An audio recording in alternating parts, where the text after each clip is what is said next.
実験大好きエムネウです。今回はローバンドあるある、なんでお湯の電波届かない、無視されているのか、こういうねご経験された方も結構多いんじゃないかなと思います。なおかつなんで強力な曲しか聞こえないのか、聞こえている曲読んでも返答なし、その理由技術的に考えていきたいなと思っております。ローバンドどんな周波数かね、簡単にちょっとご紹介させていただきます。一般的にはね、アマチュア無線ですと大体 3.5 メガから7、場合によっては10メガまで含めることもあると思うんですけどね、通常ですと大体ね、人気バンド 3.5 メガ、7メガをね、大体指すんじゃないかなと思います。基本この2つの周波数、日本国内をね、カバーできるので結構ね、人気ある周波数となっております。で、まず 3.5 メガはね、夜中とか早朝っていうんですか、昔はね、農協バンドとかっていう申し訳ないんですけどね、早朝結構ね、深夜から早朝にかけてね、多くのね、局長さんが運用されている周波数となっております。で、7メガは強いて言いますね、昼間が中心、夜中、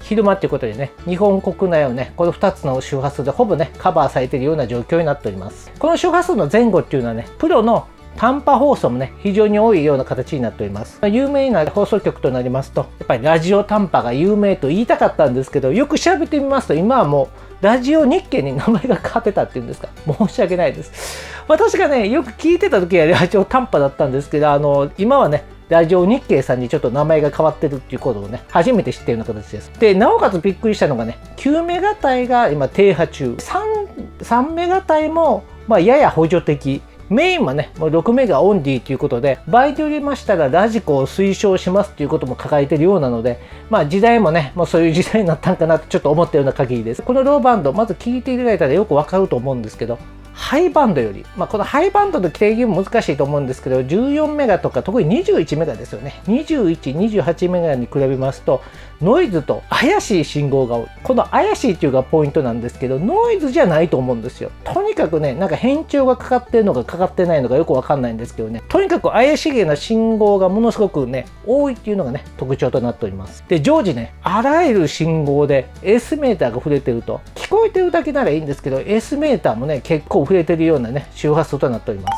タッチしてるとすぐ気づくと思うんですけど、強力な曲しか聞こえてこない。強いね、局長さんしか聞こえてこないっていうのがね、7、3.5、特に 3.5 の方がその著しいと思うんですけどね、の特徴になっております。あまりにもノイズと怪しい信号が多いので、弱い信号がすぐに埋もれてしまう。埋もれるって聞こえがいいんですけど、完璧にね、消え去っているような状況がね、このバンド起こっているような形になっております。強い信号しかもう聞こえてこない。これね、3.5 メガなんか弱ってしていただいても聞こえないことはないとは思うんですけど、本当にね、21とか28に比べますと弱い信号、聞くに苦労するというか聞こえないのがね、現状じゃないかなと思います。ハイバンドと違って、強いものは強い、弱いものは弱い。はっきりするね、周波数がね、特に 3.5 メガ、7メガ、この辺がね、やっぱりその特徴になってるんじゃないかなと思います。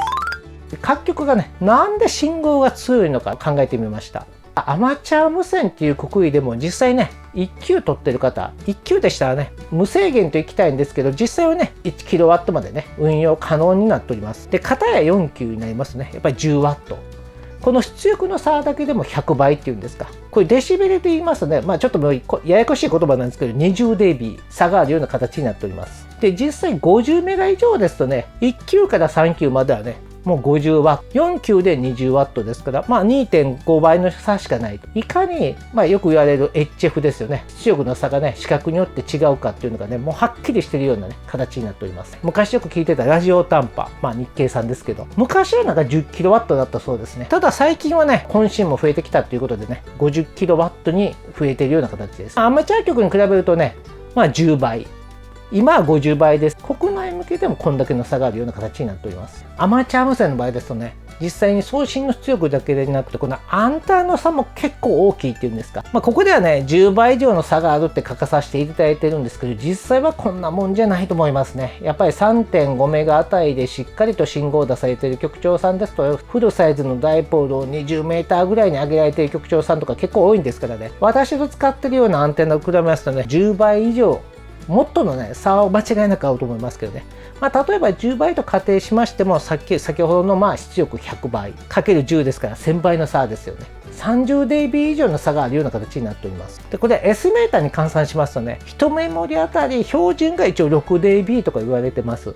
よければね、インターネットで OM 各局の方が実際に測定器をかけて、この結果をね、公表されている方々もおられますのでね、S メーターと無線機の塊に入れますとね、大体表示出てくるんじゃないでしょうか。出ない場合ですとね、昔で言うと ATT。メーカーさんによってね、いろんな言葉が合うと思うんですけど、このスイッチを上げるとプラス 10dB とかマイナス 10dB ぐらい信号が増える減るっていうようなね、スイッチが合うと思います。それをカチッて倒した時の S メーターの下がり具合をね、簡単に書いておけばね、それがお持ちの無線機のね、この dB の換算になるような形です。普通 6dB を標準にしますと、30dB の差っていうのは、S メーターで6分の30ですよね。S5 以上の差になります。例えばなんですけど、よくね、3.5 メガとかですと、やっぱり S9 プラスもう 10dB とかもう 20dB の局長さんいっぱいおられると思います。そういう方がね、相手が S9 プラス10でも、結果的にこちらから出力が弱い、アンテナが悪いっていう悪条件が重なっていきますと S6 以下で届いている可能性が結構あると。 S6 と言いますとハイバンドでしたらね、やっぱりノイズが少ないですので、基本応答あると思います。応答があって QSO ができるとは思うんですけど、ローバンドの場合はノイズと変な信号が多いですので、常時ね S メーターがもう6からもう9ぐらいまで触れてますよね。実際はもう8とかね、実際はノイズに埋もれて全く聞こえない状況。相手はねしっかりと聞こえてるんですけど、向こうからしますといくら読んでもほとんど聞こえてないっていうのがね、悲しい話ですけど、これが現実となっております。で大半の場合はね、やっぱ聞こえないからスルーされてしまうと。ですから応答もない、 QRZ も何もいただけないと。多少聞こえててもね、やっぱこれ実際にワッチしてたらよくわかると思うんですけど、ハイバンドとローバンド、ノイズというか怪しい信号が多いですので、あとはコンディションが安定してます。5回10回って呼んでいただいてもほとんどね了解度が変わらないんで聞こえないんですよね。了解度がねもう悪いと、そういう形でね結構スルーされてしまうっていうことがねもう多いのがもう事実だと思います。これ運用する立場になったら分かると思うんですけどね、それぐらいねよく聞こえないと。最近ねだいぶ無線機も良くなってきてデジタル技術もありますけど、このローバンドのねノイズというか変な信号っていうのは基本もう聞こえないレベルで入れてもほとんど聞こえてこないっていうんですか。聞こえてくる機種あったら申し訳ないんですけどね、私が知ってる限りはもうローバンドの変な信号カスカスになるとどんなね対策がかけましてもね、多分基本 SSB におきましてはねもう聞こえてこないと思っております。特にね3.5 メガはもうやっぱり7メガ以上にノイズも変な信号も多いと。でアンテナの効率もねますます低下すると。こういうことをやっていきますとやっぱりローバンド、相手に信号を届けることがねかなりやっぱり苦労するっていうのが大変っていうのがねもう実際の問題だと思います。でこの改善方法なんですけど、自分の出力を上げるしかないと。上級資格取るのもね一つの方法だと思います。あとアンテナを効率を上げるという方法もあると思うんですけど、やっぱアンテナが大きいのでこれもね一般の人から見ますと限界があると思うので、基本はねこの2つをね抑えていっていただいている方がね結果的に強い信号を出しているようなね状況じゃないかなと思います。で相手局の対策なんですけど、本来ですと2メーターとか430ですとね受信のプリアンプ入れますとね非常に役立つんですけど、ローバンドは特にノイズが多いんで受信のプリアンプがもう全く役に立たないと。でね受信用のアンテナ、これがよくありますマグネチックループみたいな次回のねアンテナをね別系で設けてる方はね若干耳がいいってもお話は聞くんですけどね、なかなか受信用のアンテナ専用にねお持ちの局長さんっていうのはまだまだ少ないと思うので、実際はもしかしたらもう相手の局長さんの対策っていうのはねもうほとんどできない。もう自分で出力を上げたりアンテナを良くしないとね相手に取っていただけないっていうのがね 3.57 のね特徴となっております。ノイズ、意味不明のこの信号ってこれ何なんかなっていつも思うんですよね。過去になんですけど皆さんもねご経験された方あると思うんですけど、このデリンジャー現象ですよね。名前よく聞いて確か国家試験にも上がってると思うんですけどね、私もこの遭遇したっていうのはまだ申し訳ないです。今までに1回しかないと。30年ぐらい前なんですけど、7メガ運用中にねこのデリンジャー現象がドーンと発生しました。突然本当にバンドが無線機壊れたぐらい静かになって、今まで更新してた曲が全く聞こえないと。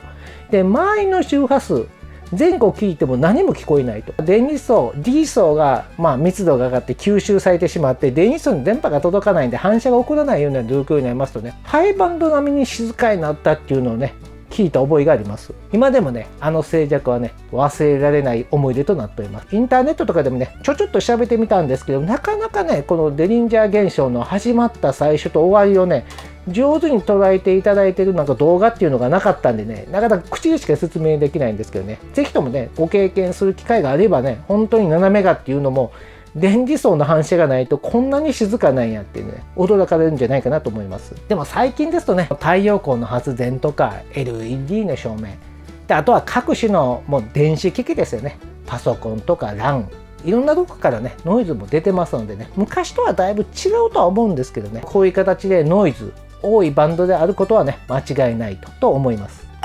ぜひともねプロの通信設備ね勉強していただくのも一つの方法だと思います。例えばねラジオ日経さん、ラジオ短波さんですよね、こちらの方2つ放送局あるみたいなんですけど、一応ラジオライフ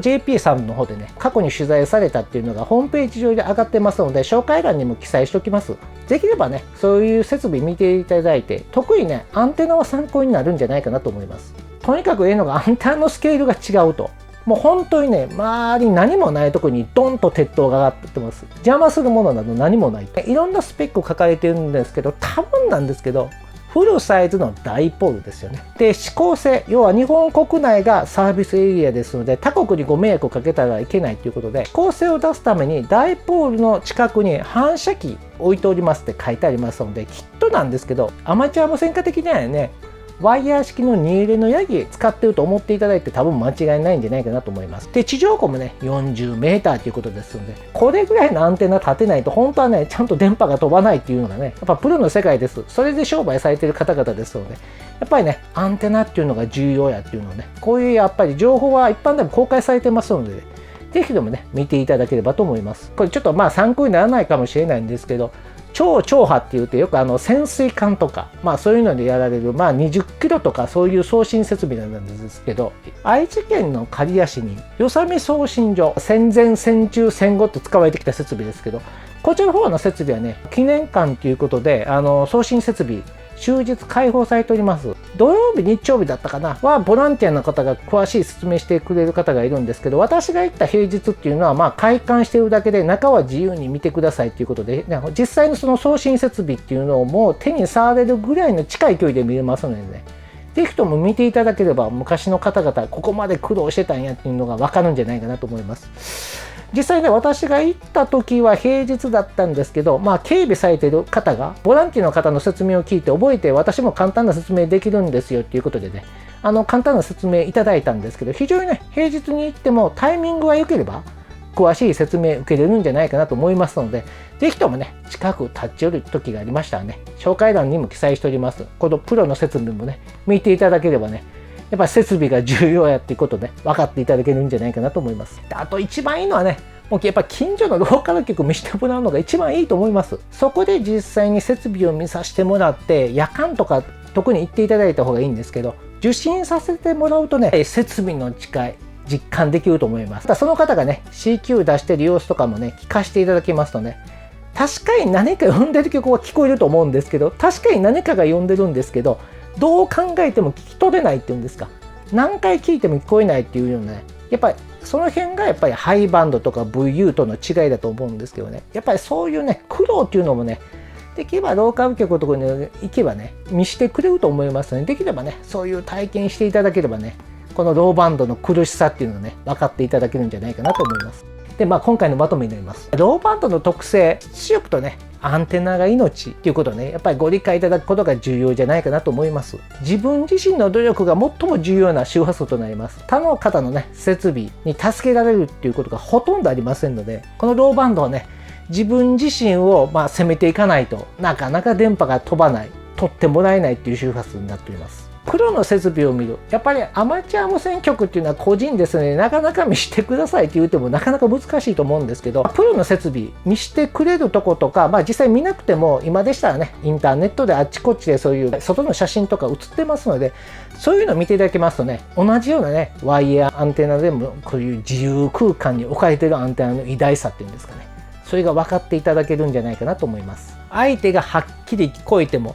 自分の信号がね届かない可能性が大ということを分かった上で、ぜひともねローバンドね運用していただければと思います。正直な気持ちなんですけどね、無視でなく本当に